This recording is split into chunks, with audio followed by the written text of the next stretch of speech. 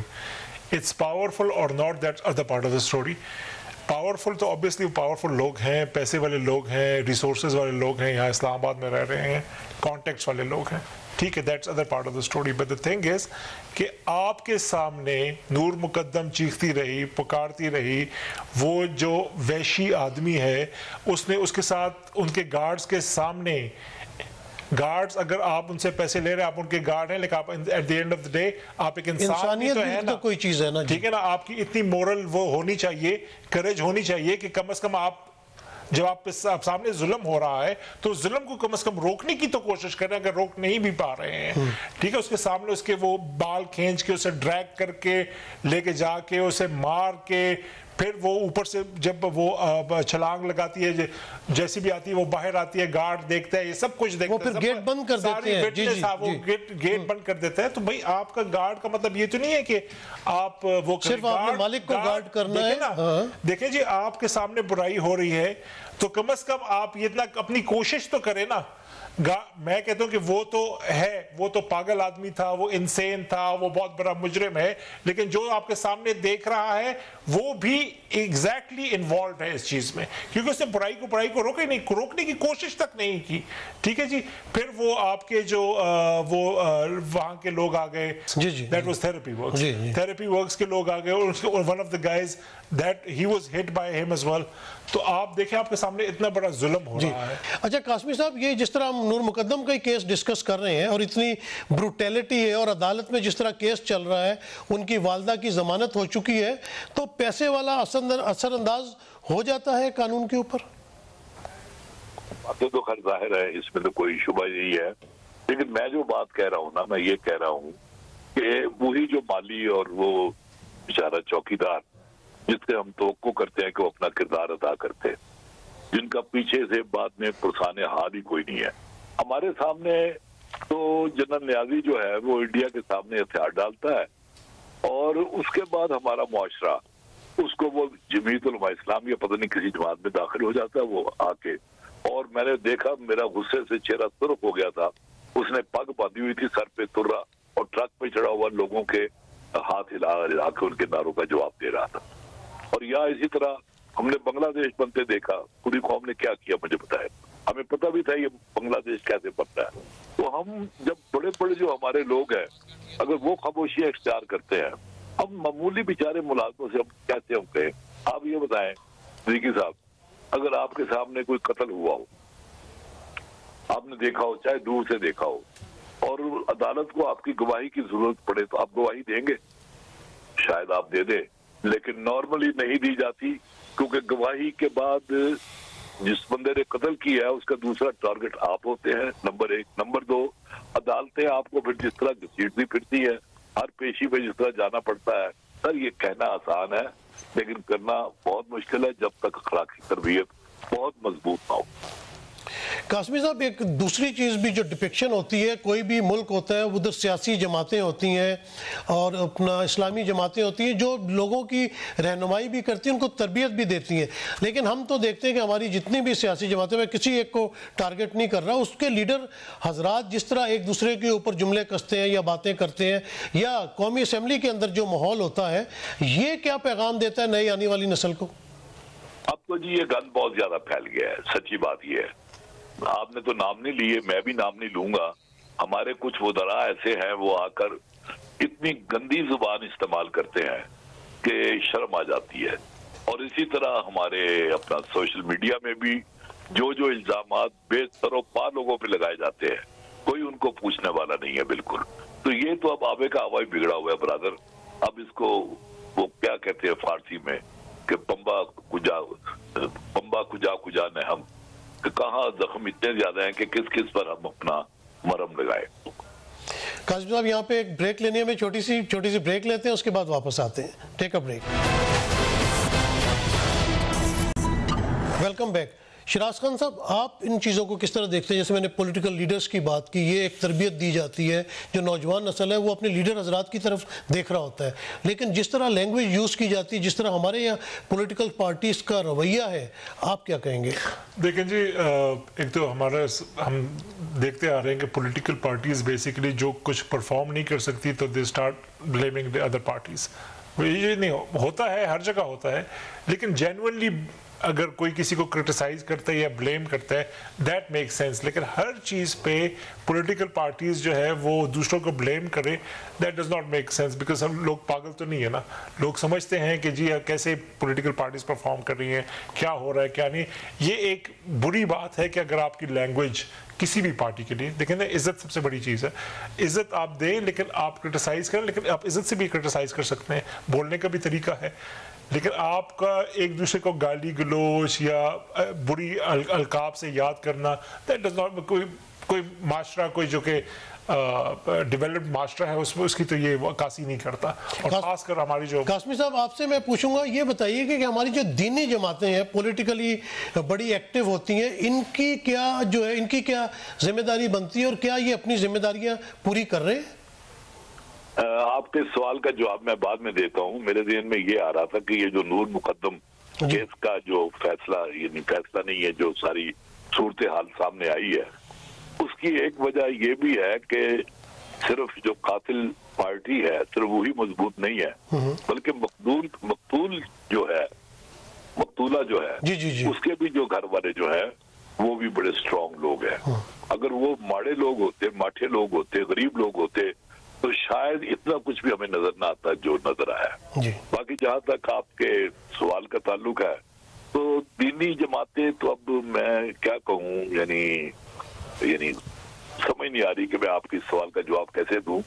دینی جماعتیں تو لبیک یا رسول اللہ کے نام پر جو کچھ کیا ایک جماعت نے، اور باقی دینی جماعتوں نے ان کو کنڈم نہیں کیا، خاموشی. سب مافیا بنے ہوئے، معاف کیجیے گا، وکیل بھی مافیا ہیں، ایون ہمارا میڈیا بھی بعض اوقات مافیا بن جاتا ہے، کورٹ بھی مافیا ہے، اور باقی بھی جو ریاست کے ادارے ہیں وہ سب مافیا بنے ہوئے ہیں. بیوروکریسی ایک مافیا ہے.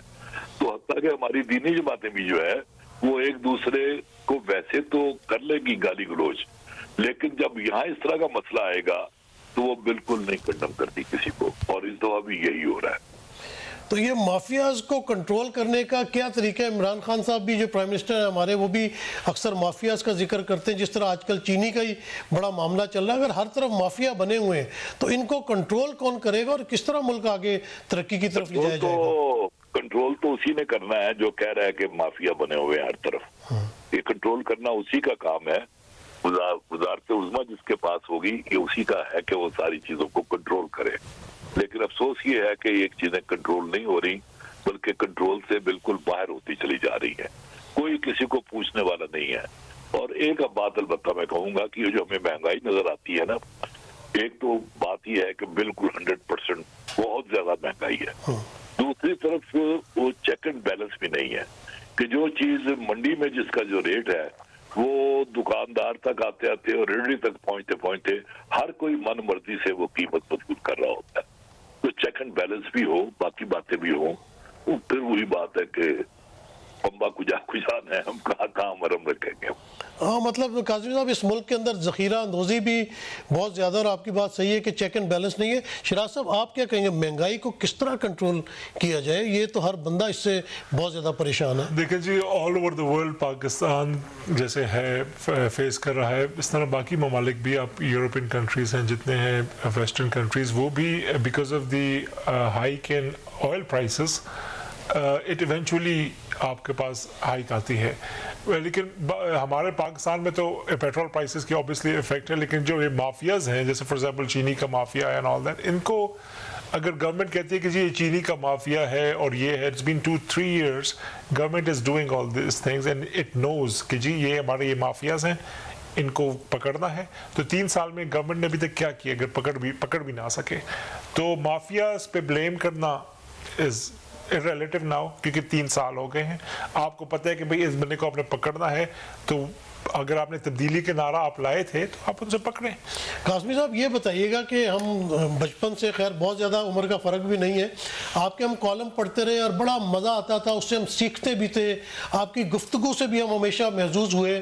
لیکن یہ جو آج کل سوشل میڈیا ہے اس پہ جس قسم کی لینگویج استعمال ہوتی ہے اور گالم گلوچ کے علاوہ کسی کے پاس دلیل ہی نہیں ہے, ان کو کس طرح کنٹرول کیا جائے, ان کو کس طرح سمجھایا جائے؟ آپ کی بات کے نا صدیقی بھائی دو پہلو ہیں. ایک تو یہی جو آپ نے کہا کہ بالکل بے قابو ہو رہے ہیں اور جس کا جی چاہتا ہے وہ اس کی پگڑی اچھال لیتا ہے, سب کچھ ہو رہا ہے یہ بھی. لیکن دوسری طرف انتہائی دانش کی باتیں, نہایت خوبصورت سٹائر, نہایت خوبصورت ہیومر سیاسی معاملات پر, اتنا مزیدار. مثلا بلکہ آج کل تو ہمارے سیاستدانوں کی بھی جو حصہ ہے وہ جاگی ہوئی ہے مزاح کی اور طنز کی.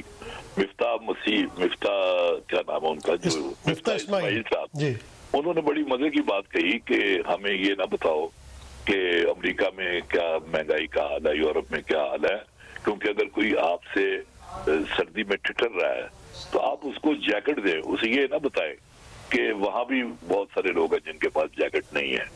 تو میرے خیال میں یہی ہے کہ ہم بجائے نصیحتیں کرنے کے ہم سب مل جل کر اس صورتحال کو بہتری کی طرف لے کے جائیں اور اپنے بچوں کو بتائیں. اپنے نصاب بھی تو بہت بڑی چیز ہے نا برادر. جی جی جی, آپ دیکھ لیں کہ نصاب میں ہمارے کیا پڑھایا جا رہا ہے. جب تک ہم نصاب تبدیل نہیں کریں گے ہمارے ذہن بھی تبدیل نہیں ہو سکتے. نصاب میں ایک دفعہ میں پھر دہراتا ہوں اپنی بات کہ وہ ایک نمبر جو ہے نا, یعنی 100 میں سے 50 نمبر جو ہے وہ تو کردار کے بھی ملنے چاہیے, پھر لوگ بھی اس طرف آئیں گے. بالکل. قاسمی صاحب آپ ماشاءاللہ جب بھی محفل میں بیٹھے ہوتے ہیں بڑے اچھے اچھے واقعات بتاتے ہیں, تو کوئی تازہ ترین کوئی واقعہ ہی اپنے ناظرین کو بتا دیں جو رونما ہوا ہو. رونما کیا ہونا ہے, میرا تو پرابلم یہ ہے کہ میرا نام جو ہے نا عطاء الحق قاسمی, تو عطاء الحق نہیں اکثر لوگوں سے کہا جاتا. بڑے آرام سے 10 سال تک ضیاء الحق کہتے رہے, لیکن عطاء الحق کہتے ہوئے ان کے گلے میں کوئی چیز اٹک جاتی ہے شاید. تو یہ ابھی میں بینک میں گیا, میں تو میرا بیٹا باہر ہی کھڑا تھا تو میں اندر گیا. اس نے 2 گارڈ تھے وہاں, ان کی گفتگو سنی. ایک گارڈ دوسرے گارڈ سے کہتا ہے جانتے ہو یہ بندہ کون ہے جو اندر گیا ہے؟ کہتا نہیں. کہتا جاہل کے جاہل ہی رہے نا. بھئی یہ عطاء الحق قاسمی صاحب ہے. وہ کہتا جی وہ کون ہے؟ کہتا کمال ہو گیا, تم نے وہ گانا نہیں سنا قمیض تیری کالی؟ تو یہ تو صورتحال ہے. اب میں آپ کو کیا بتاؤں اس سے زیادہ. جی جی جی. قاسمی صاحب میں 1 منٹ سوال پوچھتا ہوں شیراز خان صاحب سے, اتنی دیر میں کوئی آپ تھوڑے 1-2 شعر ذرا تیار کریں, کیونکہ یہ ہو نہیں سکتا کہ آپ ہمارے پروگرام میں اور ہم شعر سنے بغیر آپ کو جانے دیں. میں آپ کی طرف واپس آ رہا ہوں. جی شیراز صاحب, آپ نے سوشل میڈیا کو کس طرح دیکھتے ہیں؟ دیکھیں سوشل میڈیا تو basically social media is now every thing, almost every thing is available on this phone. ٹھیک ہے جی, اسے بہت پازیٹیو طریقے سے بھی آپ یوز کر سکتے ہیں. لیکن سوشل میڈیا کا جو امپیکٹ کسی بھی سوسائٹی پہ اچھا آئے یا برا آئے, لیکن ہمارے سوسائٹی میں کچھ زیادہ اچھا نہیں آ رہا ہے. بیکاز ایک تو لوگ سوشل میڈیا پہ بہت زیادہ ڈپینڈنٹ ہو گئے ہیں. ٹھیک ہے, ہر کام وہ آن لائن کرنا چاہتے ہیں. ٹھیک ہے, the world is online, the world is social, but it is not that social.